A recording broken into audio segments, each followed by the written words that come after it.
Okay. Hi, everybody. Welcome or welcome back if you've been here before. I'm Jimmy, Jimmy's Neighborhood Bees. Welcome to the neighborhood. All right. I'm going to read today's fortune and then I'm going to tell you what's going on today. However, it's November 6th, 2024, and it's about 2:30, 3 o'clock in the afternoon. We're tying our high temperature of all time at 82. We might break the record if we get to 83 degrees Fahrenheit. And the weather has just been crazy. And our forecast for the next 5 or 6 days is just going to be mild and warm. We might get a little chance of rain between now, today's Wednesday. Tomorrow it's supposed to be like a 20% chance of rain. We really need it. We don't have it. And then Sunday's a better chance at 40%, I think. Either 40 or 60%. Anyway, let's get the fortune out of the way and tell you what's going on. Let's see, today's fortune.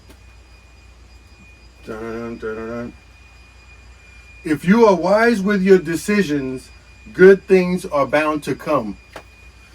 Excuse me. If you're wise with your decisions, good things are bound to come. Okay, maybe that's gonna bode well for me this winter.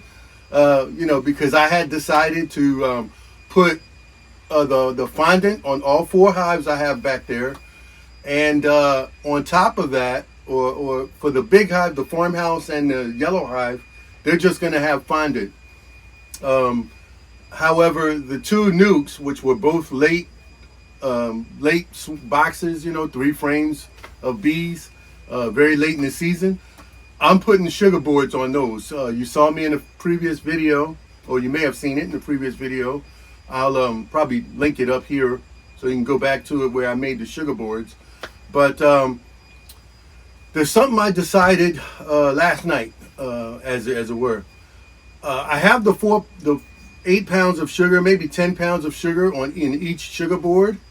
And it's got a hole in the middle so that the bees can come up and feed off the top of the sugar as well as the bottom of the sugar. However, I do want to add fondant to those. And what I decided to do was make a kind of a floater inner lid. I've got some scrap wood around here, some scrap plywood. So I'm going to make a floater inner lid so that, and it'll be raised up like bee space, maybe 3/4 of it. What I'm going to do is probably cut down this and use it as spacers, and that way it'll sit on top of the sugar. They'll still have access to the top of the sugar, but on top of that floater inner cover is where I'm going to put the fondant packs. So what I'm going to do is use the little feeder shim that I cut off of the boxes to make this, use it as a template to cut out my my floater lid, to be ready to accept the fondant when the temperature breaks and we finally start staying cold. I mean, we're getting, like I said, we should be 82 degrees today Fahrenheit. I put the Celsius down at the bottom, and also our lows are only going down to 60 degrees Fahrenheit. Again, Celsius down here at the bottom. So we're not even getting close to freezing. We still have plants outside on the front porch. So yeah, it's just I call it the silly season with weather. So it's very warm. Yeah. Anyway, so let me show you how I'm gonna do my template. I'm gonna cut that wood out, and then I'm gonna put a hole in the center to accept the so I can put the fondant on top, and the bees will have access. Let me show you how I'm gonna do that. Okay, it's really windy out here, so you got to bear with me. But this was the feeder shim that I cut off of the medium-sized nuke boxes. And this is just a spare sheet of a little piece of plywood I had from some other project. So all I'm gonna do is use this as a template and draw it out.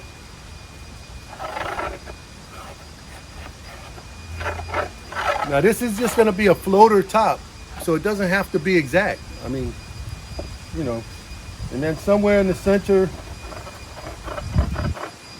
I'll cut a slot. But yeah, so let me cut this out, and I'm gonna cut both of them. I'm gonna cut both of them out, and then I'm gonna get back with you uh, when I'm finished that.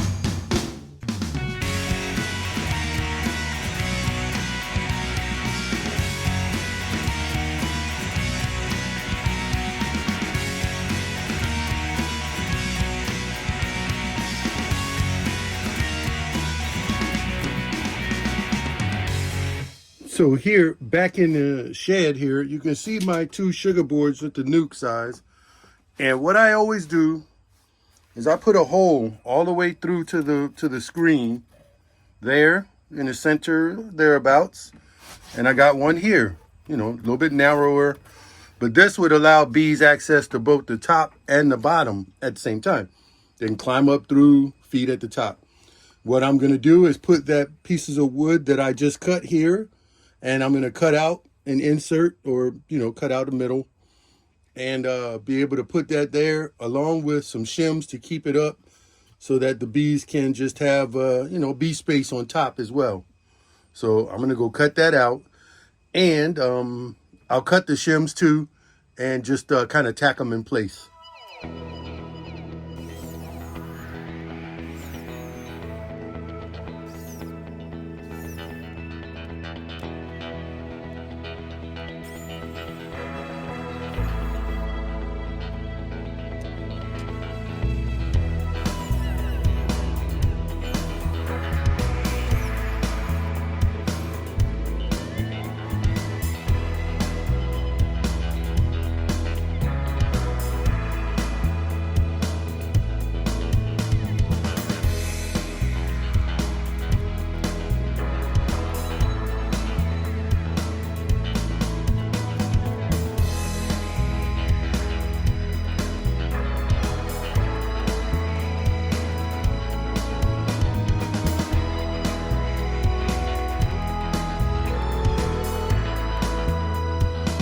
Okay, so you saw I made my boards.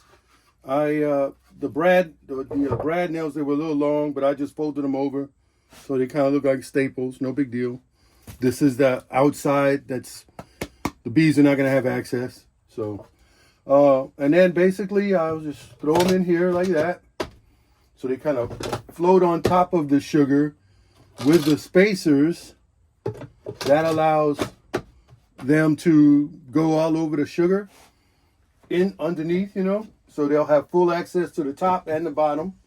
And here's my Hive Alive fondant that I put in a zipper lock bag, a skinny one, and all I got to do is cut out corresponding hole, put it on top, put my top back on. I can just lift the top and look at the fondant. If they've eaten it all, I just cut open another pack, put it in a Ziploc bag. I have this marked this side down, so I just put it like that or whatever. And there you go. The same with this one. And then, of course, the other two hives, they'll get full packs. So I just got to make up one more skinny pack for this box, which I have in the house. So let's close this out. Okay, so there it is, short and sweet. Let me get up here. Short and sweet. That's just something I thought about last night, and I figured I'd modify it and put it up there.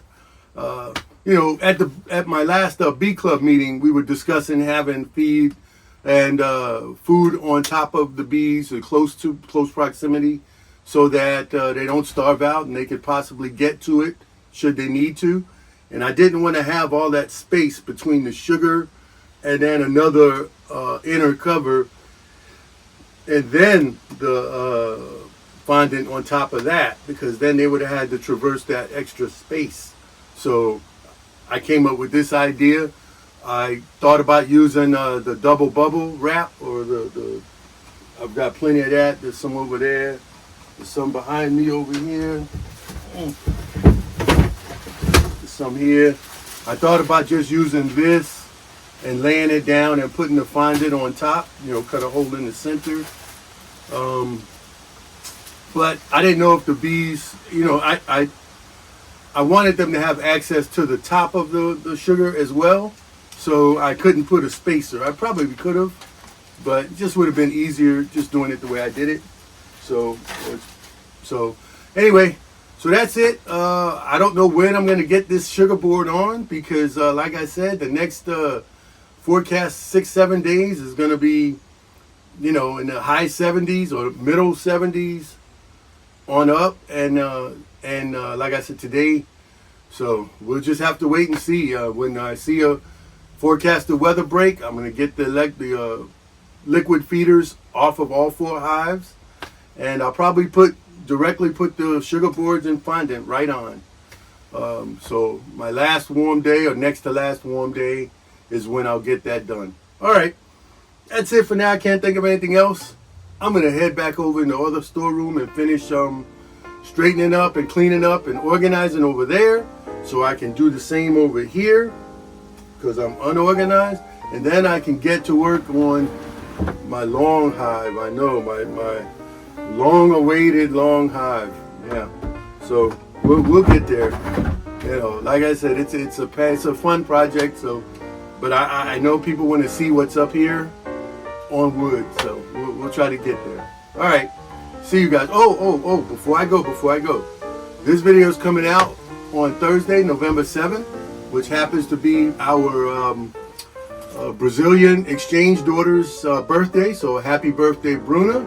I hope you and Tiago are doing something fun, and I'll send you a message. Anyway, she's not gonna watch this, but if you know Bruna, if you're down there in Brazil, Rio de Janeiro, or if you know Tiago, tell him I talked about him on the video.